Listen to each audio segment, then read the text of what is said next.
Sounds good to me. Awesome. So today we are diving deep into a topic that I know a lot of you are curious about, the law of attraction and manifestation. We have been absorbing the ideas shared by Shyam Mukhopadhyay, who is a coach in this field, Right. and we are excited to break down his perspective and what it might mean for you. And we're not going to just sort of skim the surface here. We want to really get down to the nitty-gritty, address those common questions and hesitations people might have. Yeah. And ultimately, we want to help you see how these principles could actually play out in your own life. So be prepared for some new angles and hopefully some of those aha moments that make learning so rewarding. Fingers crossed. Okay, let's unpack this. So one of the things that really struck me from Shyam's insights was how straightforward he described his approach. He emphasized that the law of attraction is not like some exclusive club you have to join. It's always working in our lives, whether we're conscious of it or not. That's a really interesting way to put it. I mean, it suggests it's not something you turn on or off. It's just always there, humming along in the background. Right. And he used this analogy to illustrate that idea, that we tend to attract what we consistently focus on. Like, he gave an example of a friend who was just absolutely convinced that any investment he made in the stock market would just tank. Uh-oh. And guess what? That's exactly what happened every single time. This makes you think, doesn't it? Like, Yeah. what if our thoughts are really that powerful? If you think about it, it suggests that our habitual thought patterns are almost like magnets. Oh, interesting. Yeah, they're pulling in experiences that match those patterns. Yeah. So his friend's expectation of failure, well, it became a self-fulfilling prophecy. Now, I'm sure some of you listening might be thinking, hold on a second, this sounds a bit too simple, especially if you've been through a rough patch, maybe in relationships, your career, or whatever it may be. Right, it's easy to be skeptical. Yeah, exactly. So how do you even begin to shift those deep-seated negative beliefs that you've been carrying around for years? It's not like you can just snap your fingers and suddenly you're a positive thinking guru, right? Yeah, it's definitely not easy. I mean, those negative beliefs can be really stubborn. It's like they put down roots. Oh. But Shyam's advice is to actively challenge those negative thoughts with positive affirmations.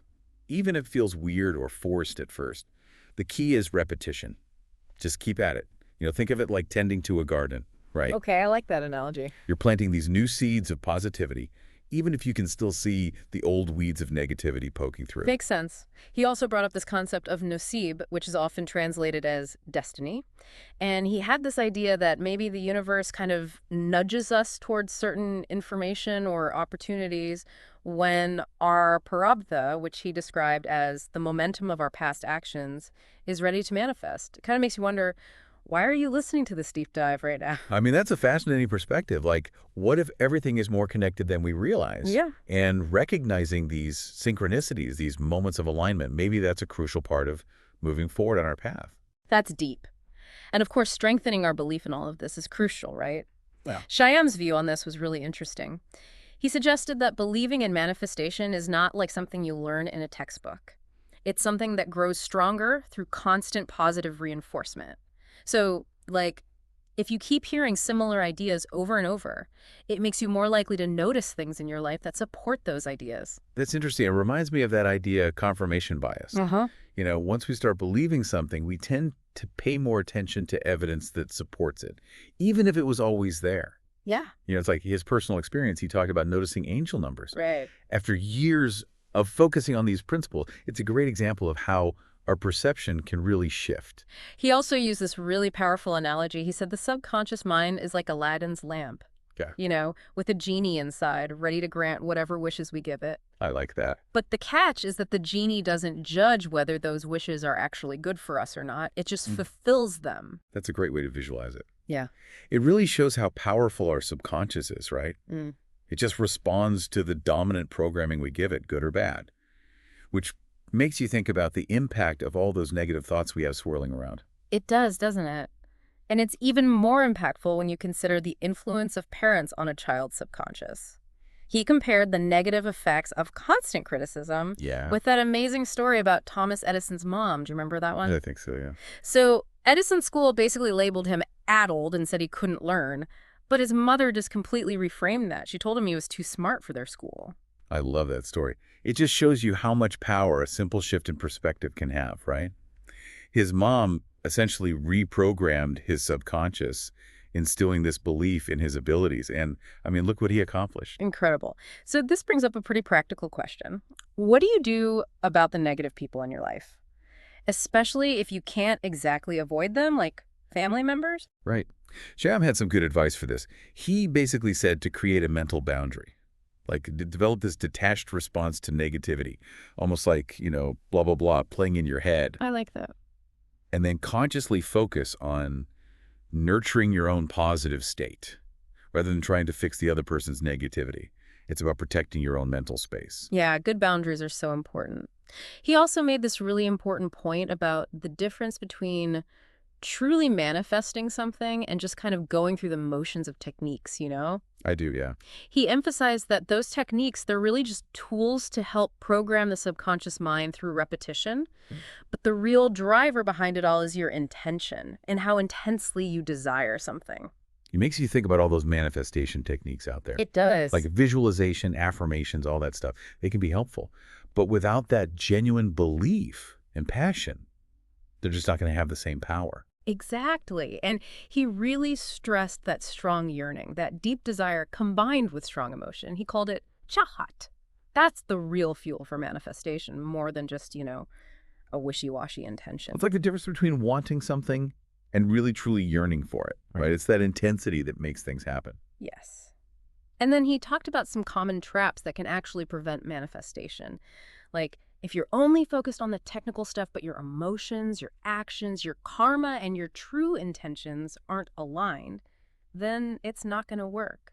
He also talked about the importance of niyat, which is basically your intention combined with integrity. And doing good deeds, all those things help.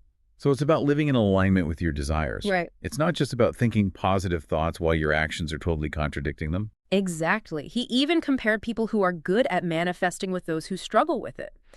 Apparently, the successful ones tend to be patient. They have this unshakable belief in the process, and they don't waste time trying to prove it wrong. Whereas the people who struggle, well, they often want instant results, and then they blame everything else when things don't go their way right away. It makes sense when you think about it. If you don't believe it's possible, then you're probably going to sabotage yourself without even realizing it. It's like that self-fulfilling prophecy thing again. So true. But what about expectations? Like, how do you avoid setting yourself up for disappointment by aiming for something that just feels completely out of reach right now? Well, Shyam started out very practically. He said to begin with smaller goals, Okay. things you can actually believe you can achieve. He even shared his own story of faking it till you make it to increase his income. He started with small increases that felt believable and gradually stretched his goals as his confidence grew. Interesting. He mentioned a story from his teacher, too, that was similar. So, based on everything Shyam said, what would you say is the biggest secret to manifestation? Well, he kept coming back to that intense chahat, that deep longing, that powerful emotion. That seems to be the key ingredient that really fuels the entire process. That makes sense. And of course, doubt is the killer. He talked about how doubt blocks that deep level of belief from taking hold. Right. It's like doubt is this little voice that's always whispering, you can't do it. Exactly. He suggested focusing on building that belief through positive actions and aligning your intentions, rather than just obsessing over the techniques. Doubt is like that energetic roadblock, preventing things from flowing smoothly. Okay. So how do we actually become one of those people who effortlessly attract what they want? Shyam had a really interesting take on that. He talked about consciously aligning yourself with positive intentions, actively avoiding negative actions, and cultivating a detached observer mindset. I see. He believes that leads to greater self-confidence and naturally attracts good things into your life, Yeah. like you become a magnet for them. Now, he also got into the whole concept of destiny, or nasi prarabdha, and how it relates to our feelings of deserving something. He explained that while destiny is certainly a factor, it's also shaped by our karma, our actions over time. Right. He even broke down karma into 3 types: kriyamana, which are our current actions; sanchita, which are all the actions we've accumulated in the past; and prarabdha, which is the portion of our past karma that's playing out in our present life. He used a powerful example to illustrate this point, that story about the dog and the unexpected motorcycle accident. Oh, wow, yes. It was a really striking illustration of how past actions can have these unexpected consequences in the present. It definitely gives you pause. Yeah, Like maybe things aren't always as random as they seem. right. And then there's Dharma. It's often understood as righteous action or fulfilling your duties, and Shyam stressed the importance of fulfilling our responsibilities with integrity in all our relationships as a way to create positive yoga, meaning alignment, that leads to good outcomes. So it's not just about what we want for Yeah. ourselves. It's about how we show up in the world and contribute to the greater good. Exactly. And he used the example of the Dolly Chaiwala and his unexpected success story to illustrate how parabdha can manifest in someone's life. That's a really interesting way to think about it. Like, maybe luck isn't just random chance, it's the result of all these different forces coming together at the right time. So where does luck fit into all of this? Well, Shyam's perspective was that luck could be seen as prarabdha finding its way into our lives, sometimes accelerated by things like the law of attraction. Makes sense. Patience also seems to be a key theme here. He kept emphasizing the importance of being patient with the manifestation process, like let go of the need to know when it's going to happen and just keep acting with intention. It's easy to get caught up in that when, Yeah. isn't it? But that impatience can actually create resistance. Like if you're constantly doubting and questioning, it might slow things down. Oh, that's interesting. Now, a lot of people want to know about attracting a specific person, like a soulmate or whatever. He seemed a little hesitant to go there. Yeah, he was a bit cautious about that. Mhm. He explained that it's because of the complexities of emotions and the potential for doubt and manipulation. Trying to force a specific person to be with you, that's not really in alignment with the principles. Right, it needs to be authentic. Exactly. But overall, it sounds like he really believes that significant personal transformation is possible. Oh, absolutely. He believes that we can make huge changes in our lives, possibly within 11 months, by consciously changing our habits, controlling our minds, and focusing on positive inputs and actions. Yeah. But it all comes back to mindset, which is really the difference between those who successfully manifest and those who don't. So to wrap it all up, this deep dive into Shyam Mujavadazia's perspective has really emphasized the power of our thoughts, the importance of belief and intention, the impact of our actions or karma, the influence of destiny or prarabdha, and the need for patience in the process of manifestation. Yeah, it's not just about wishing for things.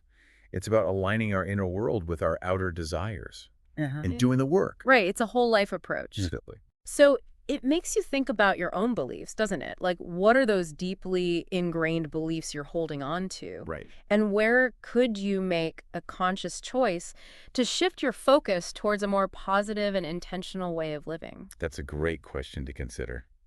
And it leads us to our final thought for you, our listener. Thinking about the connections between your thoughts, your actions, and this idea of destiny. What small but significant shift could you make in your daily life that might create the biggest positive ripple effect for your future? Something to think about, right? Definitely. Thanks for joining us for this deep dive. Yeah, thanks for listening. We hope it's given you some new insights to explore on your own journey.